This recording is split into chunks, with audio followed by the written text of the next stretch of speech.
auditeurs, chères auditrices, chers frères et sœurs en Christ, nous continuons en ce 12e dimanche du temps ordinaire de l'année A, la lecture de l'Évangile selon Saint Matthieu. Nous lisons au chapitre 10 des versets 26 à 32. Par 3 fois dans cet extrait de l'Évangile, Jésus nous invite à ne pas avoir peur, à ne pas craindre. Mais peur de qui ou de quoi? En effet, après l'envoi en mission des apôtres, Jésus donne des indications pour la route. Il demande de ne rien prendre pour la route, d'entrer chez ceux qui accueillent et d'annoncer le royaume à tous, même quand ils rencontrent le refus. Les disciples dépouillés de tout doivent être des hommes de paix. Après cela, Jésus nous parle des persécutions liées au témoignage chrétien en des termes très forts. Ils seront livrés aux autorités et flagellés.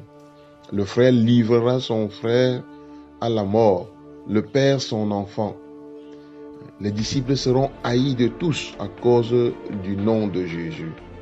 Si l'on vous pourchasse, fuyez, dit Jésus. Si on a traité Jésus de Belzéboul, que ne diront-ils pas de ses disciples? Ce texte qui vient immédiatement avant l'évangile de ce dimanche nous permet de comprendre le sens de ces 3 invitations à ne pas craindre ou à ne pas avoir peur. Le chrétien, celui qui marche derrière Jésus, doit mettre ses pas dans les pas de Jésus.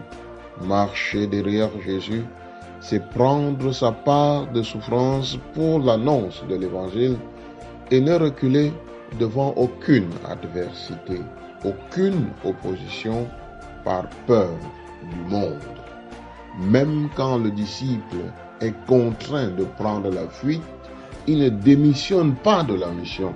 Il continue à être témoin de Jésus. Il doit continuer à être témoin de Jésus.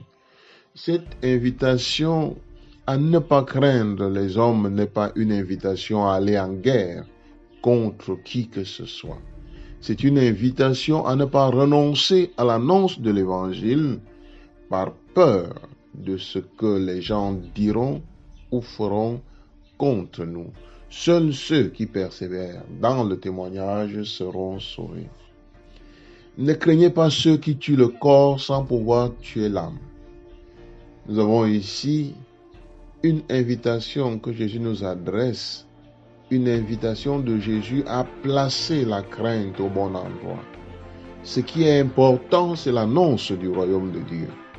Celui qui renonce par peur des hommes à cette annonce préserve son corps des souffrances, mais court le risque de perdre la vie éternelle.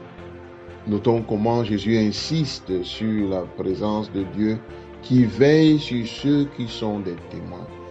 Un motif en plus pour ne pas craindre. 2 moineaux ne sont-ils pas vendus pour 1 sou?